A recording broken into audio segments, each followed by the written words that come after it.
Man, I'm messing everything up today. Here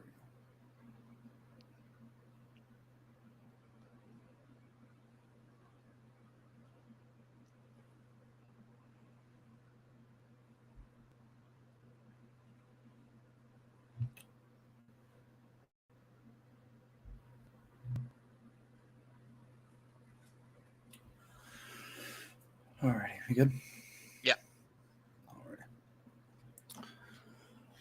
Welcome in everyone to this Jackie Robinson Day episode of the Bat Flip Podcast. My name is Damon here with Matt. We are missing David this week. I believe he's in the process of moving at the moment, so we should have him back next week. But we have a jam-packed episode today. We're going to talk about number one overall prospect Jackson Holliday getting called up to the major leagues. We have more on the Shohei Ohtani Ippei Mizuhara scandal after their federal investigation was kind of completed, and we got more details on that, which became wild. We're going to talk about Scott Boras and kind of how his clients have started so far, and he ended up losing one of his big clients from this offseason. We'll talk about pitchers, if they should be in the majors or the minors, kind of how their throwing programs have been going a little bit, and Indians management. And then we're going to go kind of around the history of Jackie Robinson and why today is such a significant day in baseball. We've never done that on this channel, and we felt like today, since it's actually Jackie Robinson Day, it would be a good time to go over all of that. But before we get into all that, Matt, how are you doing this week? I'm doing pretty good. Just been watching some baseball. Watched the Masters this weekend. That was pretty boring because the guy who wins every week won by like 5 shots, so it wasn't the most fun thing. But um, I did watch that and just watching some baseball. There's been some exciting games this week. We'll talk about a couple of them later. But um, but yeah, everything's been going good, and also congrats to David on his big move. I know he's been working on that for a while. So, but how have you been, Damien? I've been good. It was just nice, solid week. Just kind of went and hung out with my buddies this weekend, and didn't really do much. Just watched the normal, Supercross, NASCAR, kind of stuff like that.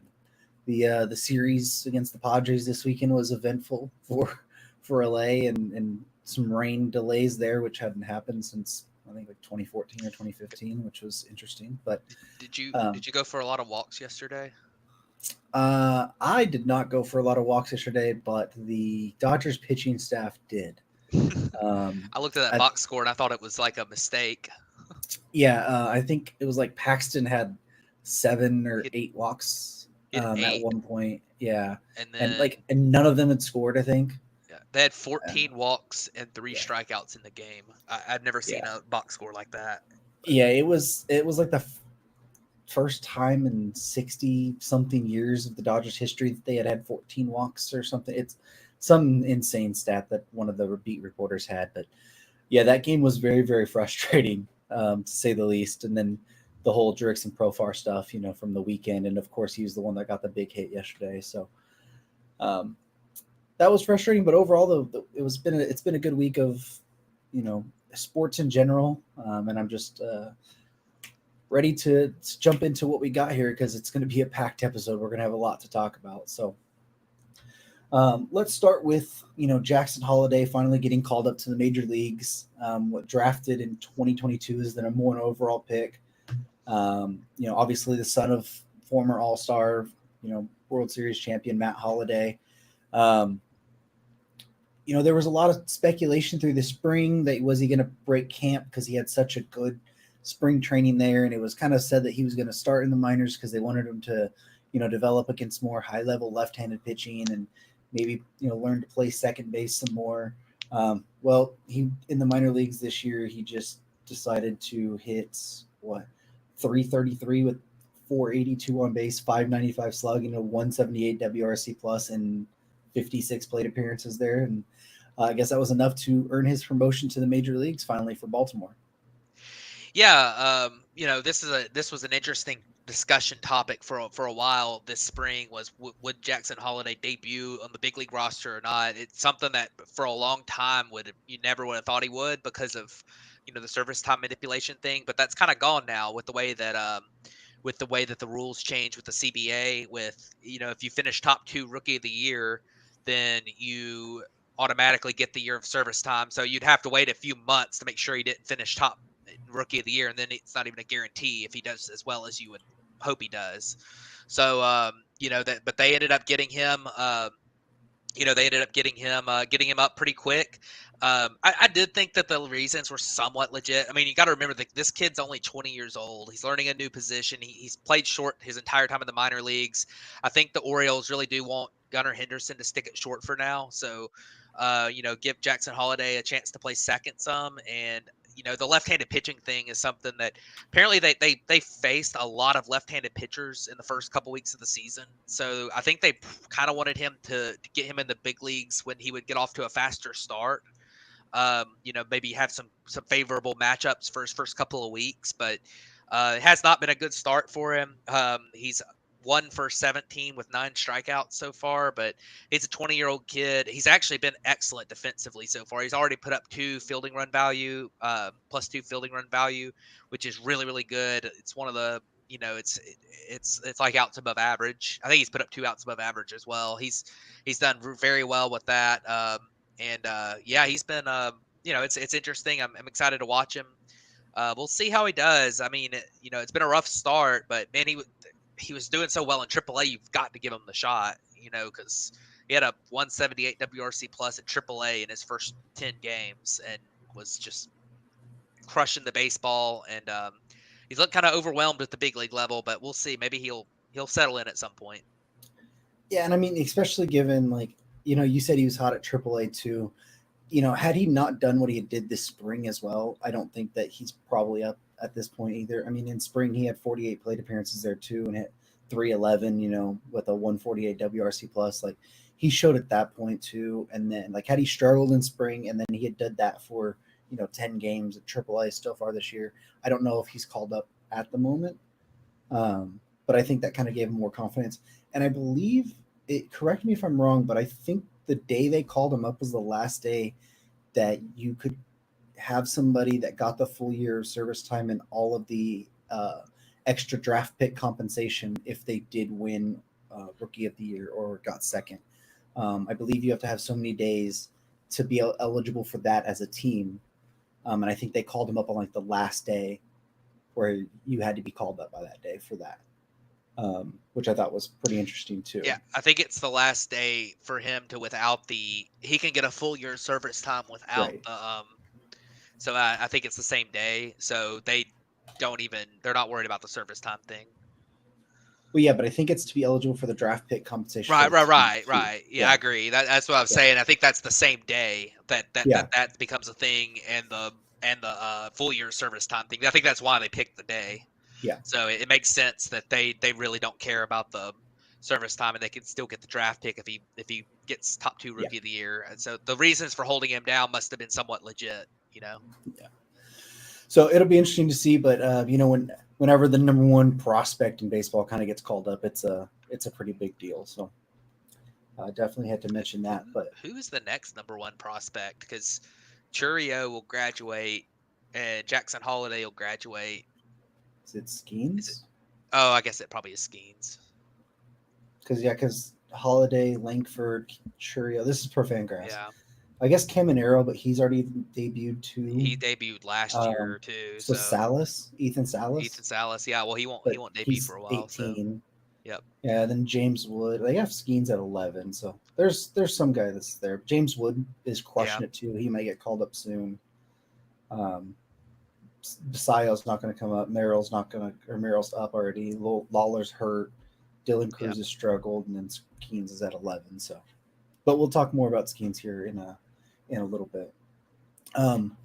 But a couple weeks ago we talked about the Shohei Ohtani, the translator scandal that was going on about if he was gambling, what was going on. Well, we thought the federal investigation was going to take a long time, months, maybe even a year or two. Well, the investigation wrapped up pretty dang quick. It was announced last Thursday. They held a press conference. And some of the stuff that's come out, we initially thought it was like $4.5 million is what was kind of stolen. And how did that happen? And from there. But once we got some more information, the 36-page federal document that came out said that Ippei had stolen over $16 million through Ohtani's bank account. And Ippei helped set Ohtani's bank account up He had it privately contained from all of Shohei's agent and representatives, saying that Shohei wanted to keep it private from them. Ippei, called the bank and impersonated Otani to have wire transfers, um, done in through that account to himself. All the winnings went into Ippei's personal account as well. But per the document, between November 2021 and January of 2024, Mizuhara made approximately 19,000 bets, which is about an average of 25 bets per day. The bets ranged anywhere from $10 to $160,000, with an average amount of roughly 12,800 bets. He lost a net total of about $40.6 million through these bets.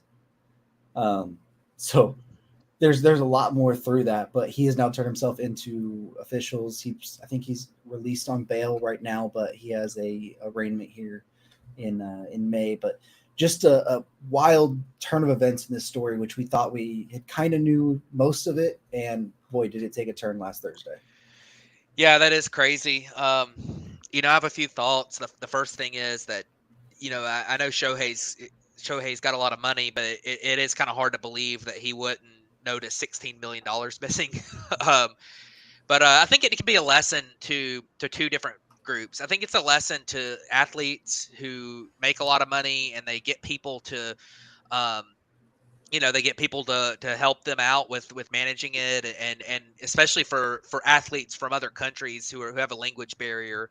The whole translation thing, it's way more important than I think people realize. And I think that these athletes need to be very careful about who they let around them, because there's so many people that'll try to take advantage of you. And this could have been avoided if Shohei or somebody with the Angels or somebody with the Dodgers would have just vetted this guy, because there was lies all over his resume when he got hired. So, I think it's important to remember that you need to just make sure if you're an athlete, you've got to be inquisitive, and you got to question literally everything about somebody.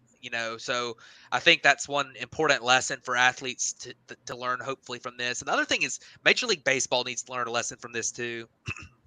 There's right now, with the as easy as it has become to gamble in sports, the sports betting right on your phone.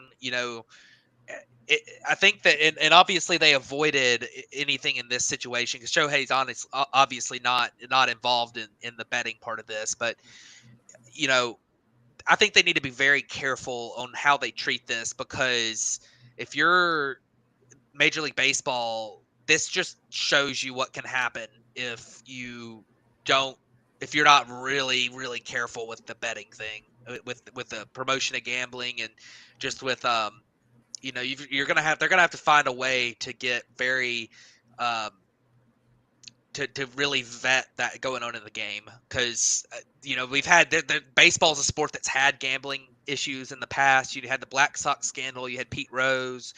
It's had obvious issues before. So I think that it should be a lesson that Major League Baseball obviously dodged a bullet on this one. But this is something that, what if Shohei actually had been the one doing this? Like, they need to be really careful about the betting thing. And I don't know if there's a solution to it, because, like I say, it's so easy to just, in a lot of states, you can just hop on your phone and bet. But hopefully they find a way to at least try to figure out how to to contain it a little bit. Yeah, it's going to be a touchy subject, just because of the how big it has become. Like you said, the partnerships nowadays as well. Major League Baseball has a rule where you just can't bet on baseball, but you can still bet on other sports, which I think is a good way to do it. But you just have to know how to police what's happening there. And none of these bets were on baseball, obviously, but Yeah. um, the NBA see in a situation with this itself where a player was betting on his own games, which is obviously that's a problem. So I don't know where or how you really contain or control that. but it's going to be fascinating to see kind of how, what the NBA does moving forward on their side, and if other leagues, take kind of those same measures or whatever from there. So, but that would wrap up pretty much everything to do with this story. So hopefully we're not talking about this again, um, and we can let it go. But let's jump over to talking about Scott Boras, and his clients that we've seen kind of off to a rough start so far.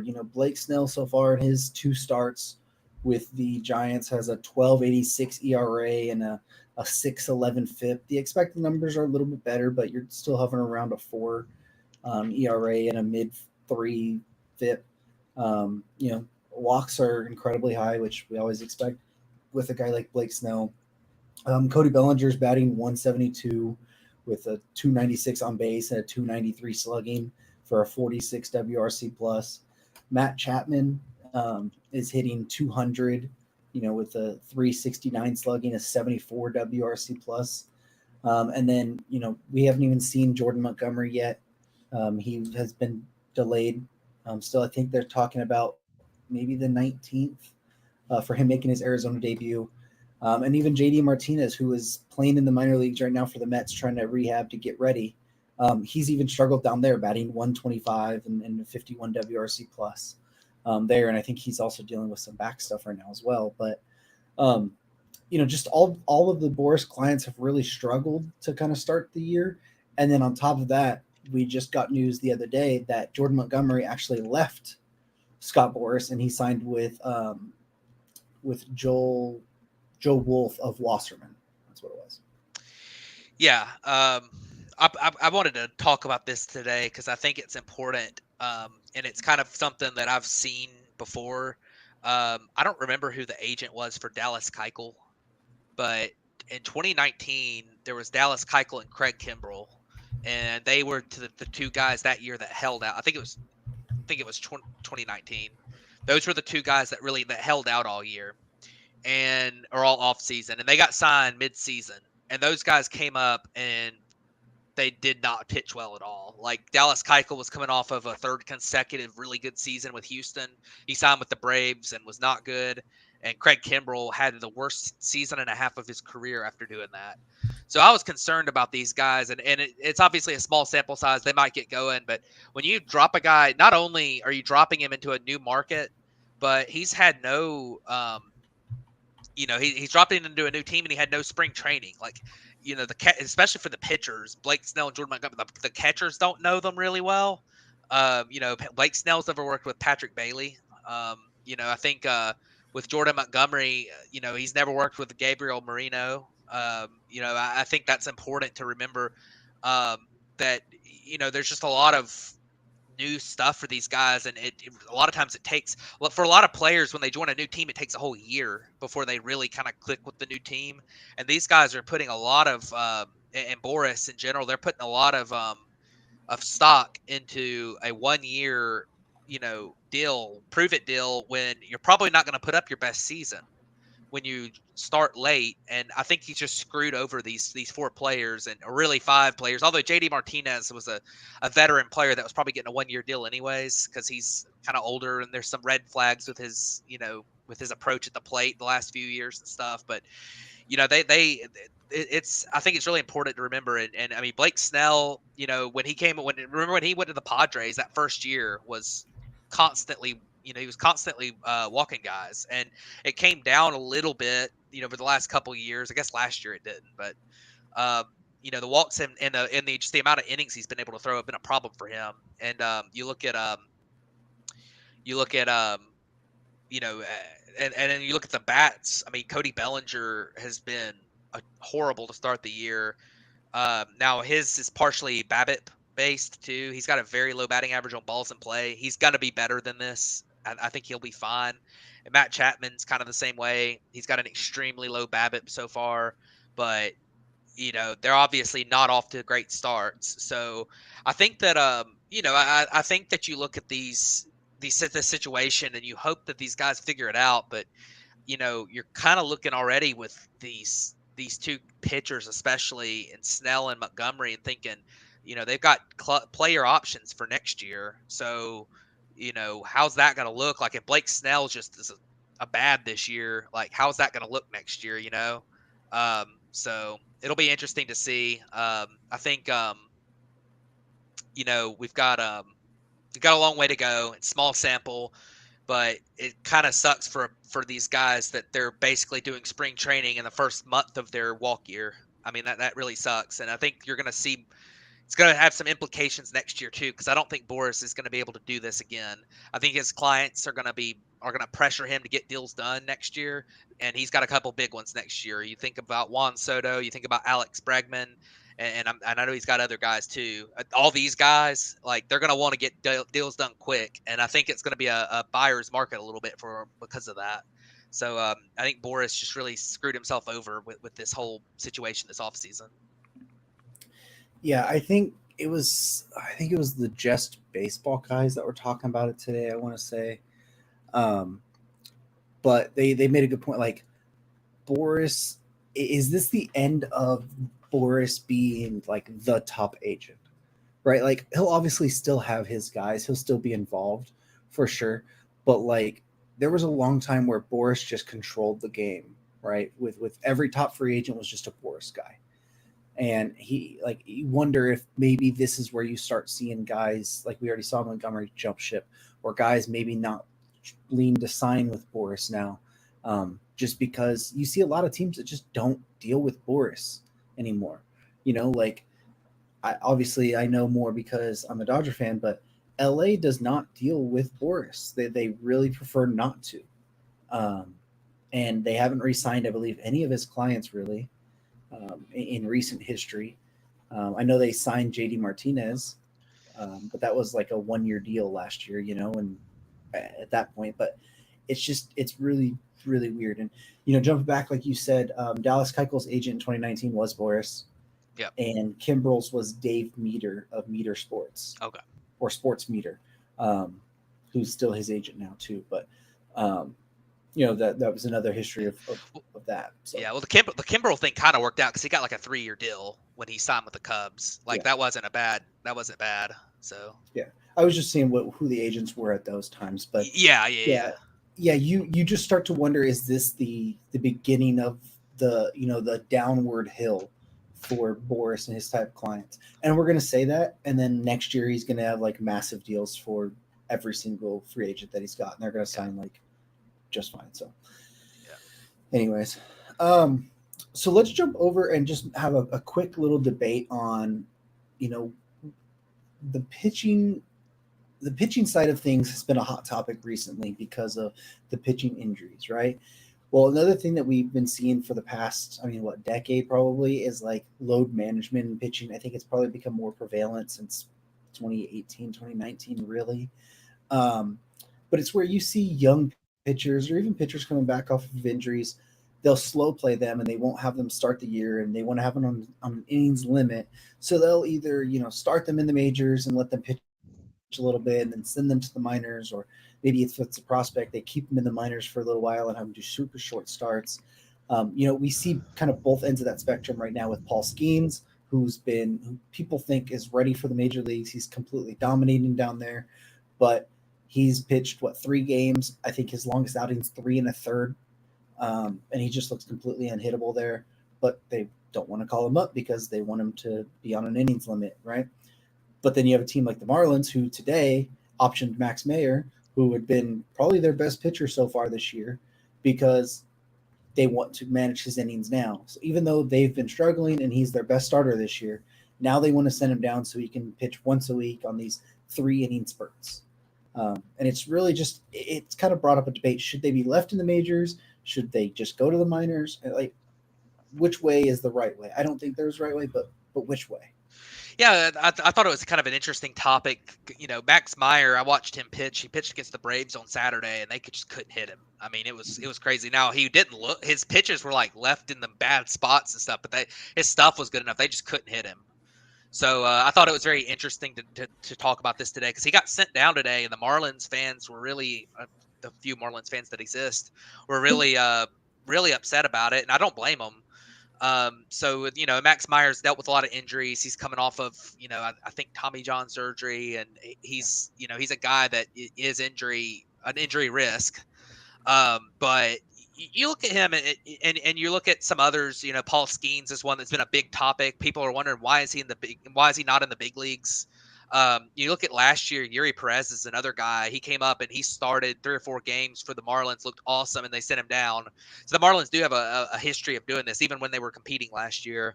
So it's interesting because at one time the the prevailing thought about when pitchers get ready to come up is either bring them into the major leagues and pitch them for as long as you can without until they get wore down a little bit, and then maybe you move them to the bullpen, or pitch them, just let them throw as many innings as they can, don't have a pitch limit. That was a long time ago, but or you can bring them up and start them in the bullpen and kind of work their way in. That's what the Braves did with a few of their guys. Spencer Strider in 2021. 2022, they brought him up and started him in the bullpen, and after a couple months they put him in the rotation. So it's interesting. It's kind of interesting to see, because you think about, like, if you're pitching 3 innings at a time, that could work out of the big league bullpen. But you also, I think the thought is that some of these guys want to start on on a schedule. They want to keep them on that 5-day, every 6 days, the regular rest type schedule. But if they're only pitching 3 innings in their starts, they're probably not, you don't want them to tax the big league bullpen if you're not going to use them out of the bullpen. So I thought that was kind of an interesting thing to look at and I think that it kind of coincides with the whole injury thing we talked about last week, where how do you best manage these young pitchers, get them up and get them seasoned while not getting them injured. And I think the best way, honestly, is just when they're in the minor leagues, make them pitch. Like these guys need to pitch a lot. So that's but it's definitely an interesting thing to look at. I think it'll. I really think there's going to be some kind of changes to this, because but people need to calm down a little bit about, like, calling it tanking if you're not pitching these guys in the big leagues immediately and stuff. I definitely think but I think it's something to kind of a good discussion point. Yeah, I don't know if there's really a way that really matters the most here, right? Like, I think pitchers could use the time in the major leagues, even if it's in 3 inning spurts, to help grow their stuff, grow their confidence, do that there, right? Like, I don't think Max Mayer is going to gain anything from going down to the minor leagues here. And they use this excuse, oh, we want him to try and, you know, start using a 2-seamer or work on a 2-seamer. It's like, you can do that while up in the majors. Like, you can do it just fine, right? Just let him stay up there and stay pitching.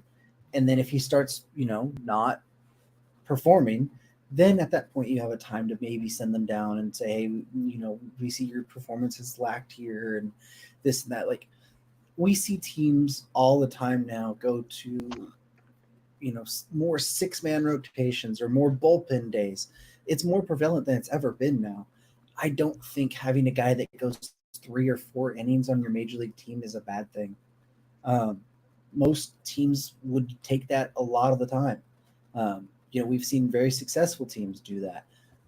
The Braves have made a habit of that for a long time. They'll have the opener and then they'll have the bulk guy. LA has done that the past few years. They're doing it this year with Ryan Yarbrough. It's been working just fine. Like, there's not really a difference in throwing a bullpen guy and then having a bulk guy or bulk guys go, and then, or just going to a traditional bullpen game where you have somebody who's starting once, 1 inning at a time, I should say. I don't know. I don't love the way the Marlins are going about it. The Pirates, I don't think, Skeens obviously I think could probably come up. You can make the argument, hey, he's had 10 professional innings or something. Yeah. So maybe we want him to get more development there. But he was probably the closest thing to a pro-ready pitcher we had at the time. And he's absolutely dominating down there now. And not only have the Pirates now missed the day where they can't get, the rookie eligible compensation like we were talking about for Jackson Holliday for bringing him up, but now he's missed the full service time, which means they're probably going to wait until June or July to call him up to where he's not even close to getting that, so he can't get the full year now. And it's like, it just, I don't know. Yeah. Like, I don't love the way they're going about it either, but Yeah. I think they should just be up. I think the one thing about Skeens that I'll say is that the Pirates seem to be, they've had a great start to the season. They seem to be competing to a certain level. They've looked really good. And, you know, I think that if you wait for Skeens for a couple months, then you can bring him up and go balls to the walls with him, where it's like he can go out there and just be a starting pitcher and just throw instead of trying to, jerk him around between innings limits and pitch counts and, and all that kind of stuff. So I think that's something that you might look at with Skeens is the situation that the Pirates are in right now. They've had a good start to the season. They're rolling without him. And so let's make sure when he comes up, he stays up all year and stays in the same role all year. I think that's kind of what they're looking at. And then with Max Meyer, I mean, the Marlins aren't competing. So I'd say if you've got a limit on how much you want Max Meyer to throw this year, coming off of all the injuries and everything, I say just let him throw until he hits that innings limit, and then just shut him down. Like, because you're not going to win this year. You're 2-13, 3-13, whatever it is. So, if I was the Marlins, you've got a young pitcher that started off really well. I would just let him throw. I mean, there's no reason to have him like the thing about Skeens is if you keep him down or manage his innings early, then he can be strong come August, September, maybe even October, the way the Pirates have started. But if you're the Marlins, like, who cares if Max Meyer is strong in September if you're going to have him on an innings limit? Like, he might as well be strong in early in the season, and then you can just shut him down when you don't want him to throw anymore. So I think that that's something to kind of keep in mind with these situations. And um, but we'll see. I do wonder if this becomes a topic with the CBA a little bit. It's not necessarily a service time manipulation thing as much as it's just, you know, like if a guy is just obviously major league caliber right now, not having him in the big leagues is not it's not great for the players because they want their best, they want to get rewarded for doing well. And it's not the best for the league because I think Major League Baseball would love to see Paul Skeens out there in the big leagues right now. But it'll be interesting to see what if anything ever changes with this. But yeah, it'll be I, the whole opener thing's interesting. An interesting way to look at it too. I don't. Major League Baseball already tried to change it in the last Yeah, CBA. There's nothing else that's going to change. They're trying to already incentivize them, and teams like the Pirates just don't care because they can look. Oh well, we can still get the extra year of service time. That's the difference here. You're going to see is like the Pirates are going to be a team that we've seen forever. They're super they're super frugal in the way they're moving. Baltimore, they just got a brand new owner who's worth so much money, right? He's not worried about the extra year of service time for Jackson Holiday if he has to pay him a year early because he's probably just going to end up doing it. Where the Pirates, they're going to lose Paul Skeens probably Eh, after I don't. after I 6 years. like I say, I don't think Paul Skeens is. I don't think it's a service time manipulation thing But necessarily. what you're saying is you how is Major League Baseball going to change it? They're not Right. going to change it. Yeah. There's nothing that they're going to Yeah. change because teams are still going to do this. They're trying to incentivize them to call them up now. Had the Pirates called Paul Skeens up this to start this year, they were incentivized to do that because Yeah. he could He could have he won could get Rookie of them the an Year. extra. He could have won Rookie of the Year, got them an extra draft pick, which helps their future even more. But no, they want to keep him down because of all of this. It's like it doesn't matter. There's no way to incentivize them because they're going to have their own plans already in place. Right. It's just and them saying, oh well, we're just going to use the innings limit down there. Or like just bring him up and do the innings limit there because then he has at least still helping you and he still has a chance like to be a dominant player for you and maybe even win rookie year. Like if you bring Paul Skeens up and he's like completely dominant for 3 to 4 innings at a time, and maybe even becomes like at the beginning a back end reliever for you, right? Like a dominant back end reliever, and he gets Bednar struggling, but like say he were to get save opportunities, and then in June or July they're like, okay, well we're ready to fully unleash you, and he becomes a starter. Like at least he has that other major league time where he can fall back on it and say like, look, I was a good reliever even. I was dominating at that time. And then now I turned into a good starter too. It's like I don't get it half the time. And I don't know where there is to change because they've tried to incentivize them Yeah. before and it's not really working. Right. Right. Well, if I had a solution, then I would bring it up, but I don't. Yeah. So Don't. that's the thing. Like, We love uh, to argue about things we don't have solutions for. that's right. It's That's the best right. thing. So, but yeah. But So hopefully he's up soon because he's gonna be fun to watch. yeah, he's a lot of fun. So let's kind of jump over and talk about Jackie Robinson Day some. And I went through a few articles today while kind of prepping for this show, some off MLB.com, some off even the History Channel Network, some out of the Negro Leagues Museum by Bob Kendrick. And just kind of put some highlights of his career that, should be mentioned. Some of it obviously people know, some of it they won't, but just kind of going on. We haven't gone through like a full history of kind of what Jackie Robinson Day is all about, what like his whole life and stuff. So figured it being Jackie Robinson Day, let's kind of go through that and understand the significance of what today means. Um, so he was born in Cairo, Georgia in 1919. He had an older brother, Mac Robinson, was a silver medalist in 1936 at the Berlin Olympics in track and field there. In 1939, after he went to junior college or whatever they called it back then for 2 years, he enrolled at UCLA in 1939 in honor of his older brother Frank, who had died in a motorcycle accident. And he became the first Bruin ever to letter in four different sports, which were football, basketball, track, baseball. Um, he was actually playing semi-pro football because he had left before graduating a few credits short at UCLA, left and started playing semi-professional football before he was drafted to World War II in 1942.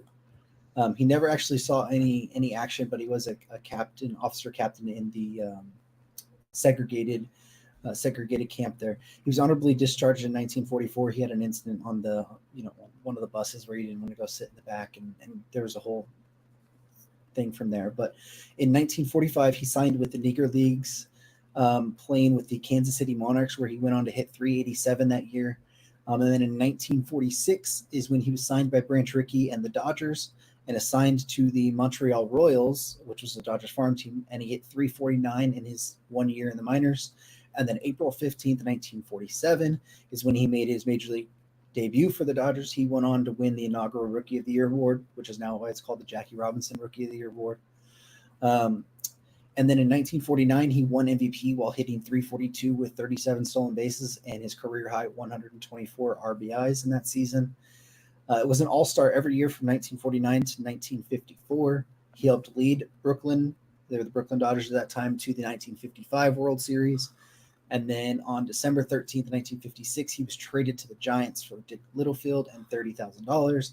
And a month later, Robinson wrote a letter to the Giants owner, Horace Stoneham, announcing that he was going to be retiring from baseball. There was a thing going around the hill. He went because he didn't want to play for the Giants. In Robinson's letter, he denied all of those rumors and stuff. But he was elected to the Hall of Fame in 1982 or 1962. After his playing career, he acted as a sportscaster, was a business exec at a coffee shop in New York called Chock Full of Nuts, and was active in civil rights groups, including the NAACP. He died in 1972 at the age of 53 after suffering from heart attack because he had heart disease and diabetes. And then in 1997, 42 was retired league-wide. Jackie Robinson Day was dedicated in 2004 to be, every single year on April 15th, and then started in 2009 is when all teams wore 42 during their scheduled games on April 15th each year. So just kind of a thing of his life, but breaking the color barrier there and all his success that he went on to have there.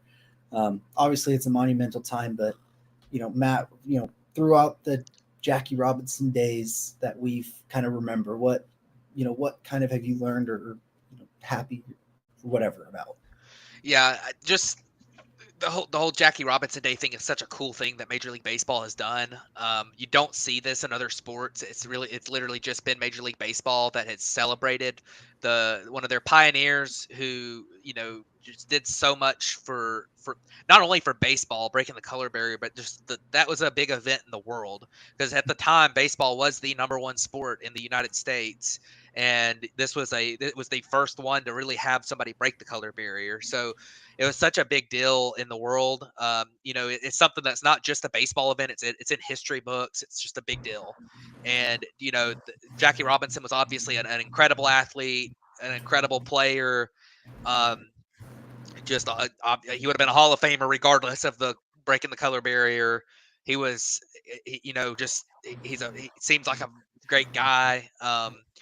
Everything about him was great, and just the fact that baseball has done this with retiring the number and then doing the honoring him every single year on the date of his debut is so cool. And it's something I was, last week the Braves were honoring Hank Aaron. I was watching the game, and just it's cool that I think baseball taps a lot into that history of the good things that have happened in the sport at times. I think it's something that they do well. And I think that just the event of Jackie Robinson Day is always awesome. Yeah, and you talk about even without the history of breaking the color barrier and all of that. Like you're looking at a guy who, like you mentioned, would have been a Hall of Famer anyways. Just let's go over some of his career numbers here, just to show like it. In his 10 years, he had a 63.9 WAR according to Baseball Reference.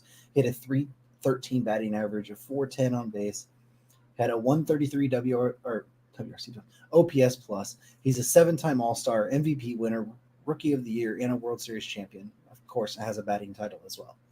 Like this was a top level player, and then on top of the fact that you add in the historical meaning of what he was able to do at that time for the game and how much the game has advanced and everything because of his sacrifices and what he had to deal with during all of those times. Like it's very, very special. And obviously Jackie Robinson means a lot to the Dodgers organization. So I see a lot more of it every single year. It's a big celebration there. I was able to go a couple years ago when to Jackie Robinson Day, and they were doing a giveaway jersey there. But to actually see, um, I think Rachel Robinson, which is his wife, was able to still be there, even in her really advanced age, and it was just really cool moment to see her and see the reception that the fans of LA, who Jackie never even played in Los Angeles, he retired the year before they came here. Um, like the reception there and what it just means to everyone still was a really kind of powerful moment, which was just really, really cool to experience. And um, I wish everyone could have at least that experience one time, because it's very, very special. Yep. So, anyways, we just wanted to kind of give some history on what Jackie Robinson Day was, why it kind of means what it does. Obviously, we know the color barrier, but just more behind his story there. So, it was kind of really cool that we could talk about that a little bit here. But let's go ahead and jump over to our players and moments of the week, and kind of highlight some of those players, and then we'll go ahead and head on out of here. But let's go ahead and start with moments of the week, Matt. So what do you got? Yeah, so my moment of the week was one that I picked because I knew that Damien wouldn't pick it because it involves the Padres doing something good, and David wouldn't pick it, even though he's not here anyways, because of the Cubs doing something bad. And that game I believe it was on last Monday while we were recording, and then finished after we were recording, was absolutely insane. The Cubs jumped up to an 8-0 lead in that game, which was started, I believe, by was it Ben Brown that started that game? I'm trying to remember. I'm looking at it right now. I I forgot want to to say check on it earlier. I want to Um, say it's Ben Brown, but I think it was Ben Brown. Let's see. It was Assad.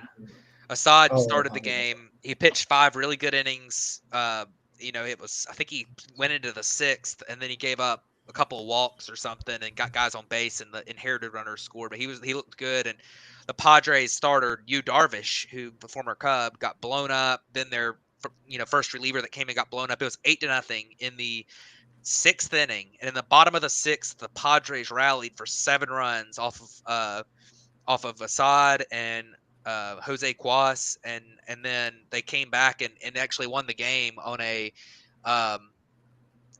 on a Fernando Tatis Jr. home run in the bottom of the eighth. and won it 9-8. So, there was a couple of cool things about the game that, um, obviously the just the massive comeback. I think it might have been the biggest comeback in Padres history. I think I might have read that, but either way, that was an awesome, that was an awesome comeback, and that it's something that it's good vibes for the Padres because last year their biggest thing was they could not win close games. They couldn't they couldn't play in the clutch. They really struggled in close games. They lost all those extra inning games, and it kind of gave them a little bit of a spark. They've had a fairly good start to the season, especially considering the opponents they played so far.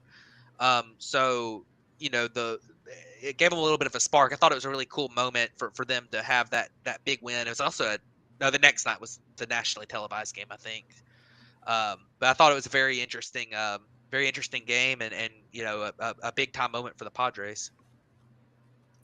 Yeah, that was a really big moment. I think I even went to sleep before that game was Yeah, over, and then I woke up and saw that, and obviously I had a bunch of people reacting to it because of I know a lot of Cubs fans and stuff, but yeah, um, yeah, it seemed like it was a really intense game. Like you mentioned, the Padres, one thing that they weren't able to do last year either is like when they got down, they were pretty much out.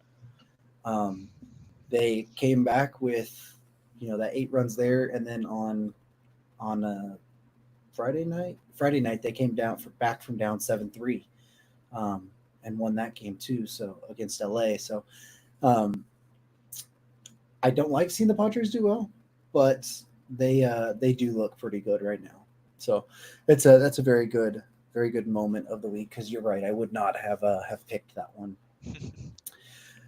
But my moment I went with this week was we saw Giancarlo Stanton play against the Marlins, and he hit a homer against them, and that was the last team that he basically needed a homer against. So now he's homered against all 30 teams in Major League Baseball. I know like Pujols had done it, and a few people had done it as well, but I feel like it's kind of one of the more rare things that we see happen. I should have looked up the stat of how many people have actually did it, and I don't want to go look it up right this second because it'd probably take me too long to find it. But I just thought it was a cool moment that we see that somebody's homered against all 30 teams. Um, so it was kind of happened early on last week, but I didn't really think of anything else that kind of jumped over it for me. So that's what I went with. yeah, yeah. That's a good one. I think Giancarlo Stanton is somebody who I think people forget how good of a career he's had because he's dealt with so many injuries and struggles since he's been in the Yankees, especially over the last few years. But he's over 400 home runs now. He's at 406, and he's only 34. So there's a legitimate possibility that he could get to 500 home runs. And and if he does, I mean, he's he's a potential Hall of Fame guy. He's got over 40 wins above replacement. He would be one of the lower Hall of Famers, but he's a non-steroid 500 home run hitter. Then I think there's going to be a lot of people that want to put him in. So we'll see if he's able to stay generally healthy. He's in a lot better shape this year than he has been over the past couple of years. Hopefully, he stays healthy to a high enough level to be able to hit 20, 25 homers this year and try to maybe even become a maybe become a maybe get to that 500 mark eventually. But that's a very cool moment. There's not too many players that have homered against every team in the big leagues. But the guy I picked for my player of the week is Mason Miller. Mason Miller. This might be the first time I've ever picked a reliever, by the way, for player of the week. But Might be the first time for a reliever picked at all. it might be. But my God, Mason Miller, he has been absolutely ridiculous so far this year. Um, his last 3 games, or this week, he pitched in 3 games, got 3 saves, did not give up a run, and he did not give up a hit. He did not hit a batter. He faced 9 batters, and he struck out 7 of them. And he has looked so good. His fastball velocity is sitting currently on the season at 101.1 on average. Yeah. And I mean, he's one of those guys that, man, I just hope that they keep him as a reliever. Like, it's kind of like Aroldis Chapman, where he was supposed to be a starter. He was this top prospect, but man, he was so good as a reliever, throwing the way that he was, throwing so hard, and you just don't want to mess that up. And I think Mason Miller is kind of that way, where you just do not want to mess this up. He's looked so good as a reliever. He's the type of like back end guy that's gonna be worth like 3 to 4 wins above replacement as a reliever. Like he is that good. He's already been worth .6 wins above replacement this year. Um, I would love to see him get to, just have a healthy, fantastic year and see what he can do going forward. Because this guy is awesome. He's so much fun to watch. That fastball is just incredible, and he's got good off speed stuff too. So, we'll see if he's able, if Oakland, the Oakland I should just say the Athletics now apparently. Yeah. But if the Athletics decide to keep him as a reliever, which they should, because I don't know that he could handle the starter workload. He never has in the minors, but I hope they do, because I don't want this guy to be ruined by having to, you know, by getting injured because they're trying to pitch him too many innings for a guy that throws so hard and everything. But very cool week for him. And look, I mean, I was adamant in the offseason about the A's are not the worst team in baseball. The ownership and the situation is the worst in baseball, but the team on the field is bad. But it's not as bad as the White Sox, and it's probably not as bad as the Rockies, and it's probably about like the Nationals. So, so far, they're 7-9. I mean, that's not worst team in baseball. I mean, it's not good, but it's not the worst team in baseball. So, good for Mason Miller on being a big part of that. Yeah, Mason Miller's a good story for the Las Vegas Athletics of Sacramento while rooted in Oakland. Hey, you It's can't say really, that. Rooted in Oakland, it's been taken that's down. that's a really good way to spin all that. Yeah, it has been, which is it's funny, but Not only taken down, but taken down and blocked. yeah, that's hilarious. Which I mean, it's still funny that you can go to the Oakland Athletics X page now, and you cannot reply to any single tweet that they put out because only people that the Athletics mention can reply to that, which is hilarious. But um, yeah, Mason Miller's really fun to watch. I liked watching him when he had that little bit of starting experience last year, and then he got hurt, and it just kind of seemed like the natural way was to kind of bring him to the bullpen, at least for now. I wouldn't be surprised if he gets another opportunity to start at some point, just because the stuff is so electric there. And you could always fall back on the reliever role where he could have a good upside as a starter, but he is so fun to watch. And like you mentioned, his 3 innings, his 3 saves, he faced 9 batters, he struck out 7 of them. Like, he has like the 8 fastest pitches in baseball so far this year as well, which is insane. So Mason Miller's a really good pick here, and not a bad first reliever to ever be mentioned on the players of the week here. So the guy that I went with a homer pick here, but it's deserving because of the start that Tyler Glasnow had against the Minnesota Twins. It was only one start week, which usually we try to avoid that too, but he had 7 innings pitched there. He allowed 3 hits, 0 walks, but 14 strikeouts. It was tied for his career high on strikeouts. And you think that many strikeouts, usually you're going to have a lot of pitches too. He was at like 88 pitches or 86. It's one of the two. He could have like easily went at least another inning, if not more, and had more strikeouts or whatever. But because we're so early on in the season, they pulled him there, and LA had the lead at the time. It was a big lead too, so they weren't really worried about it. But man, you could see the stuff that when he was on, it was fascinating. He was just blowing people away, and nobody could touch the fastball or the slider or anything he was really doing. Just completely dominated that Twins lineup. Yeah, Tyler Glasnow's got incredible stuff. He always has.